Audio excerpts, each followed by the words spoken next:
హల్లెలూయా. దేవుని నామానికి స్తోత్రములు. మీ అందరికీ నా హృదయపూర్వక వందనములండి. మనం కొద్దిసేపు దేవుని మాటలు వినే ముందు చిన్న ప్రార్థన చేసుకొని మొదలు పెట్టుకుందాం. ప్రార్థన. మహాగణుడ, మహిమోన్నతుడ, సర్వశక్తిమంతుడా, అద్వితీయుడా, ఉన్నతుడా, మీకు వేవేలా కృతజ్ఞతాస్తుతులు స్తోత్రాలు చెల్లిస్తున్నాం.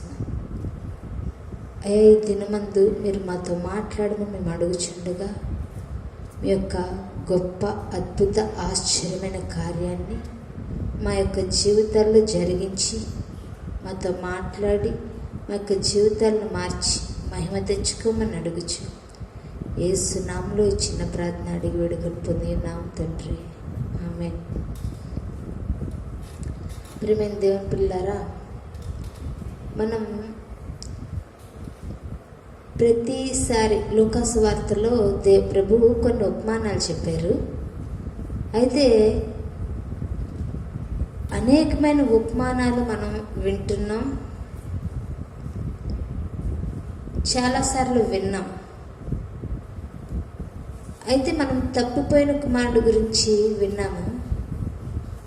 ఆ యొక్క ఒక తండ్రికి 2 కుమారులు ఉన్నారని, ఒక కుమారుడు పెద్ద కుమారుడు, మరొక కుమారుడు చిన్న కుమారుడు. చిన్న కుమారుడు తప్పిపోయాడని వింటూ ఉంటాం. మరలా తండ్రి వద్దకు తిరిగి వచ్చాడని. మరి పెద్ద కుమారుడు పరిస్థితి ఏమిటి? పెద్ద కుమారుని గురించి మనం నేర్చుకోలేదు కదా, పెద్ద కుమారుని గురించి మనం ఆలోచన చేయలేదు. పెద్ద కుమారుడు పరిస్థితి ఏంటి? పెద్ద కుమారుడు జీవితం ఏంటి? పెద్ద కుమారుడు ఏ విధంగా ఉన్నాడు అంటే, తండ్రి ఇద్దరిని సమానంగానే చూశాడు. చిన్న కుమారుడు తన ఆస్తి ఇమ్మని చెప్పి అడిగాడు. తీసుకుని వెళ్ళిపోయి తన ఆస్తి అంతా దుర్వ్యాపారం చేశాడు. తన తప్పు తెలుసుకుని వచ్చాడు. ఓకే. మరి పెద్ద కుమారుని చూసినట్లయితే, చిన్న కుమారుడు తిరిగి వచ్చినప్పుడు పెద్ద కుమారుడు ఇంట్లో లేడు. అతను బయట పొలానికి వెళ్ళాడు. ఈలోపు తండ్రి ఏం చేస్తున్నాడంటే, తన చిన్న కుమారుడు తప్పు తెలుసుకొని తిరిగి రావడం చూసి పరిగెత్తుకొని వెళ్ళిపోయి మెడమే పడి ముద్దు పెట్టుకొని, ఇతనికి ప్రశస్త వస్త్రములు తీసుకొని రండి, విందు చేద్దాం, విందు ఏర్పాట్లన్నీ చేసే వరకు కూడా పెద్ద కుమారుడు రాలేదు. ఆ సమయానికి పెద్ద కుమారుడు వచ్చి, పెద్ద కుమారుడు చేసిన మొదటి పని ఏమిటంటే, వచ్చి చూసి తన యొక్క పనివారందరినీ చూస్తున్నాడు. ఏం జరుగుతుంది లోపల అని అడిగితే అసలు విషయం చెప్పారు. అసలు విషయం తెలుసుకున్న పెద్ద కుమారుడు అతనిలో ఉన్న లక్షణాలన్నీ బయటకు వచ్చాయి. మొదటిగా వచ్చిన లక్షణం ఏమిటంటే, మనం అక్కడ లూకాసు వార్త 15వ అధ్యాయం 25వ వచనంలో చూస్తే, అప్పుడు అతని పెద్ద కుమారుడు పొలంలో ఉండెను. వాడు పొలం నుండి వచ్చుచు ఇంటి దగ్గరికి రాగా వాయిద్యములను నాట్యములను జరుగుట విని దాసుల్లో ఒకరిని పిలిచి ఇవేమిటని అడగగా, ఆ దాసుడు అతనితో, నీ తమ్ముడు వచ్చినాడని, అతడు తన యొద్దకు సురక్షితంగా వచ్చినందుకు నీ తండ్రి క్రొవ్విన పశువులు వధిస్తున్నాడు అని చెప్పగానే, ఈ 28వ వచనంలో అతని యొక్క ప్రవర్తన బయటపడింది. అయితే అతడు కోపపడి అని చూస్తాం. ప్రేమైన దేవుని పిల్లరా, చిన్న కుమారుడు వచ్చాడు, తండ్రి ఆహ్వానించాడు. తండ్రి చిన్న కుమారుడికి వచ్చినందుకు విందు చేస్తున్నాడు, క్రొవ్విన దూడలను వధిస్తున్నాడు, ఒక పండగ చేస్తున్నాడు. అక్కడ ఆ విందు కార్యక్రమాల్లోని, పండగ కార్యక్రమంలో పాల్గొవలసిన, దగ్గరుండి చూసుకోవలసిన అన్న బయట నిలవబడి అని ఉంటుంది. దగ్గరుండి చూసుకోవాలి, అయితే బయట నిలవబడి ఏం చేస్తున్నాడు? కోపపడి అని ఉంటుంది. ఇక్కడ పెద్ద కుమారుల్లో ఉన్న లక్షణం ఒకటి ఏంటంటే, కోపపడిన పెద్ద కుమారుడుగా మనకు కనబడుతున్నాడు. అతనిలో ఉన్న లక్షణం కొంతమంది బయటపడరు. వారిలో కోపం ఎక్కువగా ఉంటుంది. మోషే కోపపడి పాపం చేసిన ఉంటుంది. అయితే ప్రియమైన దేవుని పిల్లారా, కోపము అనేది అది మంచి లక్షణం కాదు. కాబట్టి మనం కోపపడకూడదు. ఈ యొక్క పెద్ద కుమారుడు చేసిన తప్పు అదే.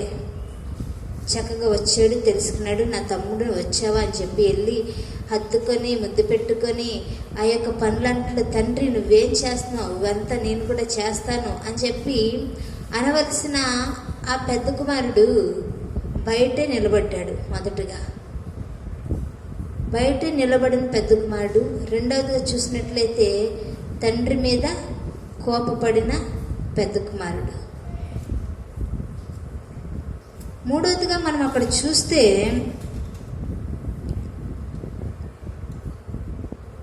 లోపలికి వెళ్ళనొల్లకపోయాను అని ఉంటుంది. కోప్పడి బయట నిలబడిపోవడం కాకుండా లోపలికి వెళ్ళడానికి ఇష్టపడట్లేదు. తన తమ్ముడు వచ్చినందుకు అసూయ పడుతున్నాడు. లోపలికి వెళ్ళట్లా.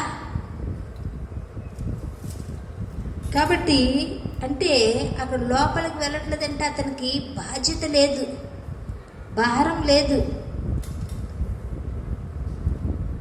ఇంట్లో ఒక అధికారం ఉంటే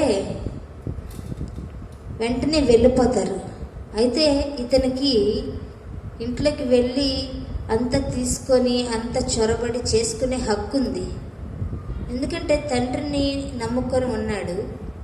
అయితే తన ఆస్తినంతా తను పాడు చేసుకున్నాడు, నా ఆస్తి ఇదంతా అని చెప్పి అసూయ. లోపలికి వెళ్ళడానికి ఇష్టపడట్లేదు ఆ పెద్ద కుమారుడు, లోపడట్లేదు ఆ పెద్ద కుమారుడు. తన యొక్క మనసు అంగీకరించట్లేదు లోపలికి వెళ్ళడానికి. ఇక్కడ మనం చూసినట్లయితే లోపలికి వెళ్ళనొల్లని కుమారుడుగా కనపడుతున్నాడు. హల్లెలూయా. అయితే ఇక్కడ మనం చూసినట్లయితే మూడవదిగా గనుక అతని తండ్రి వెలుపలికి వచ్చి లోపలికి రమ్మని బ్రతిమాలుకొను. నాలుగవది చూసినట్లయితే తండ్రి చేత బ్రతిమలాడించుకుంటున్న కుమారుడుగా కనబడుతున్నాడు. ప్రియమైన దేవుని పిల్లారా, మన యొక్క తండ్రి కూడా మనకున్న కోపం చూసి మనం దేవుణ్ణి అసహించుకుని ఉండొచ్చు.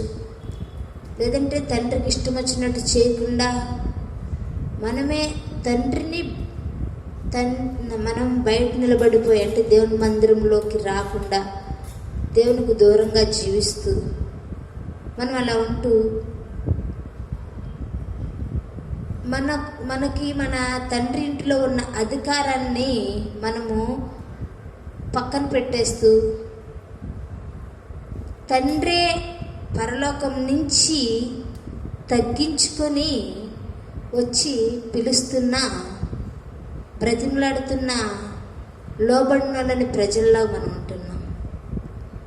పరలోకపు తండ్రి మనల్ని ఆ విధంగా బ్రతిమలాడుతున్నాడు. ఆయన పరలోకం నుంచి ఆయన సింహాసనం విడిచి వచ్చాడు. ఆయన సింహాసనం విడిచి వచ్చిన ఆ యొక్క కుమారుడు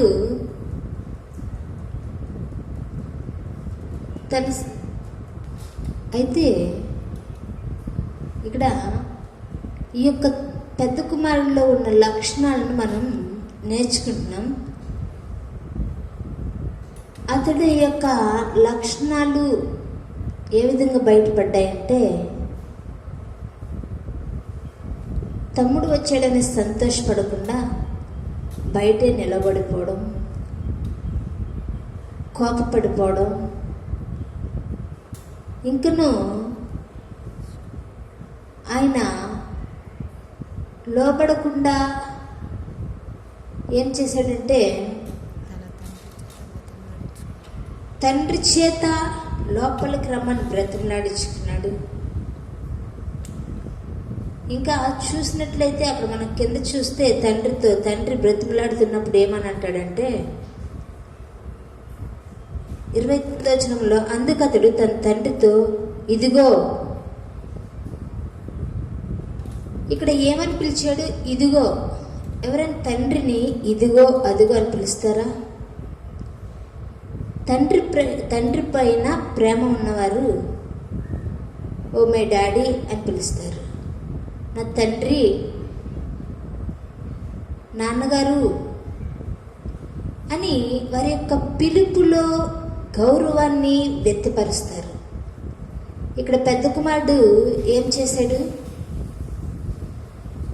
ఇదిగో.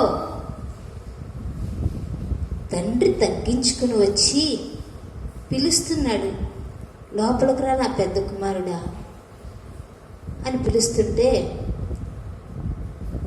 ఈ యొక్క పెద్ద కుమారుడు చెప్పిన మాట ఏమిటంటే ఇదిగో. అయితే ఇక్కడ మనం చూసినట్లయితే అతడు ఎంతటి యొక్క గౌరవము అనేది కూడా, తండ్రికి ఏ విధంగా మర్యాద ఇవ్వాలి, గౌరవం ఇవ్వాలి అనే ఒక సెన్స్ కూడా లేకుండా ప్రవర్తిస్తున్నాడు. ప్రేమైన దేవుని పిల్లారా, మన తండ్రి పరలోకం నుంచి ఆయన వచ్చాడు, తను తగ్గించుకుని వచ్చాడు, నిన్ను పిలుస్తున్నాడు. నా కుమారి, నా కుమారుడా, నా యొద్దకు రా అని పిలుస్తుంటే నీవు ఆయన యొక్క మాటను పెడచెవిన పెడుతున్నావు, లక్ష్యం చేయట్లేదు. నీ పని నువ్వు చూసుకో అంటున్నారు తండ్రిని. ఆయన ప్రాణత్యాగం చేశాడండి మన కొరకు. సిలువలో ఆఖరి రక్త బుట్టు వరకు రక్తదానం చేశాడు, రక్తాన్ని కార్చాడు. కేవలం నీ కొరకు, నా కొరకు, మన కొరకు. ఎంత తగ్గించుకున్నాడంటే చివరికి నీ కొరకు ఆయన ప్రాణాన్ని త్యాగం చేసి మరణించడానికి, ఆయన శిక్షించబడుతూ మనం రక్షించాలని చూశాడు. ఈ రోజుల్లో ఎవరైనా అలాంటి వారు ఉన్నారా? ఒకవేళ నువ్వెవరికైనా సరే ఏదైనా ఒక మాట, ఎవరైనా తప్పు చేస్తే, లేదంటే అందులో నీ తప్పు వాళ్ళ తప్పు కలిపి కొంచెం ఉన్నా మొత్తం ఎదుటి వాళ్ళ మీద రుద్దడానికి చూస్తావు, కానీ నా తప్పు ఉంది అని నువ్వు అంటావా? అను. కానీ మన ప్రభు అయిన యేసుక్రీస్తులో ఏ తప్పు లేదు, ఏ పాపము లేదు. మన తండ్రి అండి ఆయన ఏం చేస్తున్నాడు? మన పరలోకపు తండ్రి. ఆయన ప్రాణ త్యాగం చేస్తూ, ఆయన ఎలాంటి ప్రాణ త్యాగం చేశాడంటే, ఆ యొక్క కొరడా దెబ్బలు ఒక్కొక్కటి శరీరంలోకి వెళ్ళి బయటకు వచ్చినప్పుడు మాంసపు ముద్దలు, రక్తము అంతా దారల్లాగా వచ్చేసింది బయటికి. అలా ఒకటి తక్కువ 40 సార్లు ఆయన అనుభవించాడు. అన్ని దెబ్బలు తిన్నాడండి. అలాంటి తండ్రిని, ఆ తండ్రి నిన్ను బ్రతిమలాడుతున్నాడు. నీ కొరకే ప్రాణత్యాగం చేశా, నీ కొరకే రక్తాన్ని దారపోసా, నువ్వు మార్పు చెందు, రక్షణ తీసుకో, ఆ రాజ్యంలో వారసురాలుగా ఉందు కానీ అని చెప్తే గౌరవం లేకుండా మాట్లాడుతున్నాం మన తండ్రిని. ఇదిగో అని పిలిచాడు పెద్ద కుమారుడు. ఏమాత్రమైనా అన్ని సంవత్సరములు పెంచాడే దగ్గరుండి, ఆస్తిని పంచి ఇచ్చాడే. అయితే తన తండ్రికి ఇవ్వాల్సిన గౌరవం అదా పెద్ద కుమారుడు?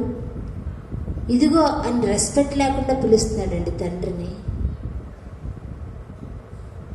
ఆయన వల్ల మనం ఉన్నామా? గమనించండి. కాబట్టి ప్రియమైన దేవుని పిల్లారా, పెద్ద కుమారులో ఉన్న ఇంకొక చెడ్డ లక్షణం ఏమిటంటే,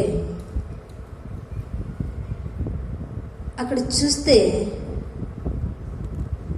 ఇదిగో ఇన్ని ఏండ్ల నుండి నేను సేవించుచున్నానే, నీ ఆజ్ఞ నేను ఎన్నడూ మేరలేదే, అయినను నా స్నేహితులతో సంతోషపడినట్లు నువ్వు నాకు ఎన్నడూ ఒక మేక పిల్లని ఇయ్యలేదు.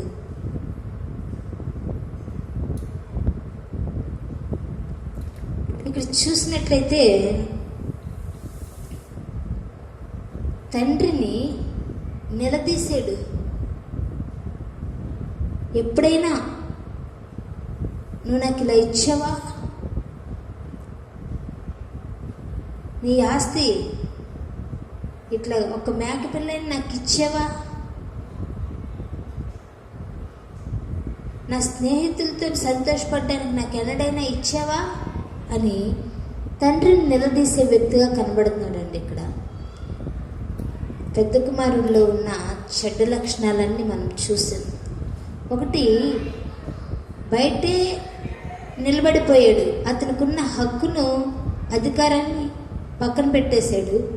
బయటే నిలబడిపోయిన పెద్ద కుమారుడుగా కనబడుతున్నాడు. అంతేకాదు ఆ యొక్క పెద్ద కుమారుడు కోపపడిన పెద్ద కుమారుడుగా కనబడుతున్నాడు. అంతేకాదు తండ్రి చేత లోపలికి రమ్మని బ్రతిమలాడించుకుంటున్న పెద్ద కుమారుడుగా కనబడుతున్నాడు. తండ్రికి మర్యాద ఇవ్వని పెద్ద కుమారుడుగా కనబడుతున్నాడు. అంతేకాదు తండ్రి మాటకు లోబడని పెద్ద కుమారుడు. తండ్రి ఎంత బ్రతిమలాడాడు, ఎంత పిలిచాడు, లోబడ్డా? లోబడలేదు. లోబడిన వాళ్ళని పెద్ద కుమారుడుగా కనబడుతున్నాడు. అంతేకాదు తండ్రితో ఇంకా నువ్వు వచ్చేసావా, ఇది చేసావా అని వాదనకు దిగిన పెద్ద కుమారుడుగా కనబడుతున్నాడు, వాదిస్తున్నాడు. అంతేకాదు చివరిగా తండ్రిని నిలదీసిన పెద్ద కుమారుడుగా. పెద్ద కుమారుడులో ఉన్న 7 లక్షణాలు బయటపడ్డాయి. అప్పటి వరకు మనందరం అనుకోవచ్చు, చిన్న కుమారుడు తప్పు చేసి బయటకు వెళ్ళిపోయాడు, అయితే పెద్ద కుమారుడు చక్కగా తండ్రిని అంటి పెట్టుకొని ఉన్నాడు అని అనుకోవచ్చు. కానీ అక్కడ జరిగిన సిచ్యువేషన్, చిన్న కుమారుడు వెళ్ళిపోయినా, ఆస్తంతా దుర్వ్యాపారం చేసినా, మరలా తన తప్పు తను తెలుసుకొని తినడానికి తిండి లేని పరిస్థితిలో పందుల పొట్టు తినడానికి కూడా ఇష్టపడిన ఆ చిన్న కుమారుడు తిరిగి తండ్రి వద్దకు రావడానికి ఇష్టపడ్డాడు. అయితే మనం కూడా ఇప్పుడు వరకు నీవు ఎక్కడెక్కడ తిరిగావో, ఏ ఏ విధంగా జీవించావో ప్రభువుకు ఆయాస్కరంగా బ్రతికి ఉండొచ్చు. అయినప్పటికీ నీ తప్పు నువ్వు తెలుసుకుని వస్తే తండ్రి ఈ యొక్క చిన్న కుమారుడికి ఏ విధంగా విందు చేశాడో పరలోకంలో నీ కొరకు విందు చేయబోతున్నాడు.